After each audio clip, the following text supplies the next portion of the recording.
Assalamualaikum warahmatullahi wabarakatuh. Bismillahirrahmanirrahim. Alhamdulillahirabbil alamin. Allahumma sholli ala sayyidina Muhammadin wa ala alihi wa sahbihi ajma'in. Amma ba'du. Sahabatku kaum muslimin rahimakumullah. Dalam video kali ini akan memberikan nasihat dan renungan untuk kita semua atas nikmat yang telah Allah berikan kepada kita, tapi sering kita lupakan. Untuk lebih jelasnya, mari kita dengarkan tausiah dari guru kita, Ustadz Abdul Somad. Coba robah mindset cara berpikir kita. Ini bukan masalah tak apa-apa, tapi syukur kepada Allah SWT.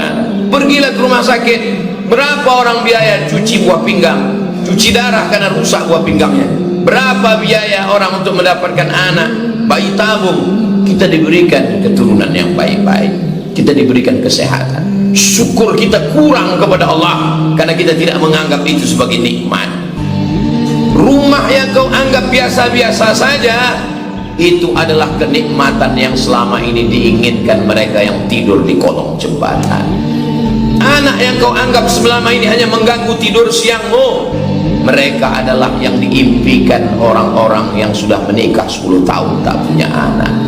Meleleh air mata mereka berdoa minta anak. Pasangan hidup yang selama ini kau anggap biasa-biasa saja, mereka adalah yang selalu diminta orang yang belum juga menemukan jodoh siang dan malam. Pekerjaan yang menurutmu melelahkan, membosankan sekali kerja ini, itu adalah pekerjaan yang dirindukan oleh mereka yang sudah bolak-balik melamar. Ratusan surat lamaran yang belum juga diterima. Bagimu itu sesuatu yang membosankan. Orang yang tidak pernah melihat nikmat itu sebagai nikmat, dia tak pernah bersyukur kepada Allah. Dia selalu kufur, dia selalu merasa kurang. Maka syukur kepada Allah. Unzur ila man huwa asfala minka. Tengok orang di bawahmu, orang yang pakai mobil paling mahal di dunia ini, tidak pernah bersyukur karena yang dia lihat tetangganya punya private jet, jet pribadi. Tidak pernah ada syukur keluar dari mulutnya. Kenapa dia lebih? Kenapa dia hebat? Kenapa hartanya banyak? Syukur itu hanya ada orang yang mampu melihat ke bawah. Maka pandanglah ke bawah. Warka'u ma'ar raki'in, ikut ruku bersama orang yang ruku. Orang yang ruku memandang ke bawah, orang yang sujud memandang ke bawah. Orang yang selama ini hanya pakai sepeda motor, kalau hujan lebat dia bernaung di bawah jembatan layang, maka dia akan amat sangat bersyukur melihat orang yang lebih rendah daripada dirinya. Orang yang sakit-sakitan di rumah sakit masih bersyukur, walaupun dia tak bisa datang sholat Jumat, tapi dia masih bisa bertayamum, mulutnya masih bisa bertasbih. Allah masih kasih aku hidup supaya aku bertaubat. Allah masih aku umur supaya aku bisa melaksanakan sholat sebagai bekal menghadap Allah Subhanahu wa ta'ala. Kita kadang tak pernah dengan diri kita karena kita selalu sibuk dengan diri orang lain. Kita tak pernah bersama Allah sejenak karena kita sibuk bersama dengan makhluk. Maka bangunlah di tengah malam, wa minal laili, dari sebagian malam, fatahajjad. Kata tahajjud hurufnya berat. Tahajjud, lawan kantuk, lawan tidurmu. Mandilah di tengah malam. Mandi yang menyebabkan penyakit rematik itu dari maghrib sampai jam 12 malam. Tapi kalau sudah lewat jam 1, jam 2, bagus, makin sehat, segar badan. Mandilah. Setelah mandi, sholat sunat wudhu 2 rakaat. Setelah sholat sunat wudhu, sholat sunat taubat 2 rakaat. Setelah itu sempatkan sholat tahajud. Beda engkau bangun tengah malam memandang anak istrimu di saat mereka tertidur, dengan siang hari di saat mereka tertawa. Saat itu kau pandang wajah anak-anak. Apakah mereka selamat dari narkoba? Apakah mereka akan selamat dari LGBT? Apakah mereka akan selamat dari zina? Meleleh air mata. Di saat itu kau akan lebih khusyuk sholat. Di saat itu sujud lebih lama. Di saat itu permintaan munajat kepada Allah, duduk sejenak. Sudah berapa lama aku hidup? Kalau aku mati nanti apa yang akan aku bawa menghadap Allah? Kawan-kawanku ini hanya teman tertawa. Setelah itu mereka pun akan pergi meninggalkan aku. Aku akan sendirian di liang lahat. Pernah ku pakai keningku ini untuk bersujud, pernah ku pakai hartaku ini untuk bersedekah. Bangun di tengah malam itu menguatkan jiwa kita.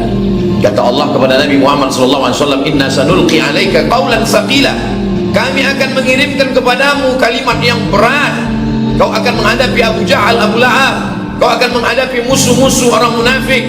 Bagaimana menguatkannya? Aqimis sholat, tegakkan sholat. Bukan siang, banyak orang sholat siang, bukan maghrib, tapi ada jalur khusus. Saat itu kau sedang berada di tengah kesunyian. Wa sallu bil laili wan nasu niyam. Di saat orang lain sedang lelap masuk dalam mimpi yang panjang, di saat itulah kau sedang bangun tegak di tengah malam. Beramal di waktu yang khusus akan mendapatkan balasan yang khusus. Apa yang diberikan Allah Subhanahu wa taala? Maqamam mahmuda, tempat yang terpuji. Kita tak pernah ingin dipuji-puji, karena pujian hanya milik Allah. Alhamdulillah. Jangan cari nama, karena bapakmu sudah kasih nama waktu kau lahir. Jangan cari muka, karena Allah sudah kau kasih muka. Allah sudah kasih muka padamu, maka tak perlu lagi mencari muka kepada makhluk. Di saat kau tak memperdulikan pujian dan cacian sama bagimu, karena semuanya sama-sama datang dari Allah, disitulah kau sudah memiliki kekuatan jiwa. Kekuatan itu tidak bisa dibangun oleh motivator handal yang diundang dari ibu kota. Disediakan gambar, suara menggelegar, tapi kekuatan yang datang dari Allah Subhanahu wa ta'ala. Siapa yang kau sembah? Allah. Adakah Tuhan selain dia? La ilaha illa huwa. Tuhan sudah mati. Al-Hayyu, dia maha hidup. Tuhan tidak peduli kepada aku. Al-Qayyum, dia mengatur hidup aku. Tuhan letih, Tuhan mengantuk, Tuhan tidur, Tuhan lelah. La ta'khudhuhu sinatun wa la naum. Bagaimana kuasa dia? Lahu ma fis samawati wa ma fil ardh. Aku akan ditolong abang, aku akan ditolong ayah, aku akan ditolong backingku, aku akan ditolong pengacaraku. Man dzal ladzi yashfa'u 'indahu illa bi idzni. Ada yang bisa menolong kalau tidak izin Allah? Aku bisa merahasiakan segala dosa-dosaku. Ya'lamu ma baina aydihim wa ma khalfahum. Aku punya ilmu, aku tahu segalanya. Wa la yuhituna bi syai'in min 'ilmihi illa bima syaa'. Hanya Allah yang punya kuasa. Sulitkah bagi Allah memberikan makan pada cacing yang tak bermata, tak bertelinga, tak berkaki, tak berkulit, hidup di dalam tanah? Wala yabdu hifzuhuma. Aku yang paling tinggi, aku yang paling hebat. Wa huwal 'ali. Aku yang paling besar, aku paling agung, paling mulia. Wa huwal 'aliyul 'azim. Baca itu di saat terbang, menguatkan hati kita kepada Allah. Allahu la ilaha illa huwal hayyul qayyum. La ta'khudhuhu sinatun wa la nawm. Lahu ma fis samawati wa ma fil ardh. Man dzal ladzi yashfa'u 'indahu illa bi idhnihi. Ya'lamu ma baina aydihim wa ma khalfahum. Wa la yuhituna bi syai'in min 'ilmihi illa bima syaa'. Wasi'a kursiyyuhu as-samawati wal ardh wa la ya'uduhu hifdhuhuma wa huwal 'aliyyul 'azim. Tunggu azan subuh, bukan dengan TV, bukan dengan handphone. Bagaimana menunggu azan subuh? Wabil ashari hum yastaghfirun. Banyak-banyak beristighfar. Belum juga datang azan subuh, banyak-banyak bersolawat. Kuatkan hubunganmu dengan Rasulullah SAW. Innallaha wa malaikatahu yusholluna 'alan nabi. Ya ayyuhalladzina amanu shallu 'alaihi wa sallimu taslima. Dapat 10, alhamdulillah. Dapat 40, baik. Dapat 100, lagi baik. Belum juga azan berkumandang subuh, maka afdalu zikri fa'lam annahu la ilaha illallah. Mulut menyebut la ilaha illallah, detak jantung la ilaha illallah, pikiran la ilaha illallah di tengah sunyinya malam. Azab bukan penyakit, azab bukan rugi, azab bukan tumpur, azab bukan kematian. Azab adalah ketika tak mendapatkan nikmat dalam ibadah. Kalau ibadah tak lagi ada rasa nikmatnya, maka sesungguhnya itulah azab di atas azab.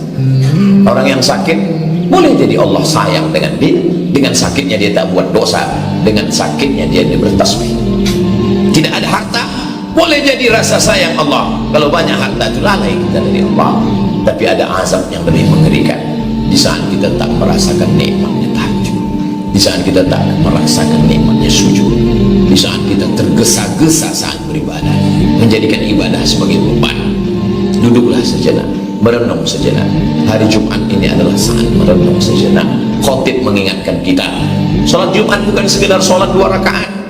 Kalau hanya sholat sunat 2 rakaat, qabliyah pun 2 rakaat, ba'diyah pun 2 rakaat, tahiyatul masjid pun 2 rakaat, apa bedanya dengan sholat Jumat? Tapi intinya adalah merenung sejenak, at-tafakkur sa'at, merenung sejenak. Khairun min qiyamil lailah, lebih baik daripada tahajud sepanjang malam. Orang yang sudah tahajud sepanjang malam, dia sangka dia penghuni surga. Tapi orang yang merenung sejenak, aku banyak dosa, aku banyak silap, aku banyak salah, aku banyak lalai, aku banyak lupa, dosa mata, dosa telinga. Lebih baik merasa diri penghuni neraka lalu meneteskan air mata daripada merasa penghuni surga semua orang masuk neraka.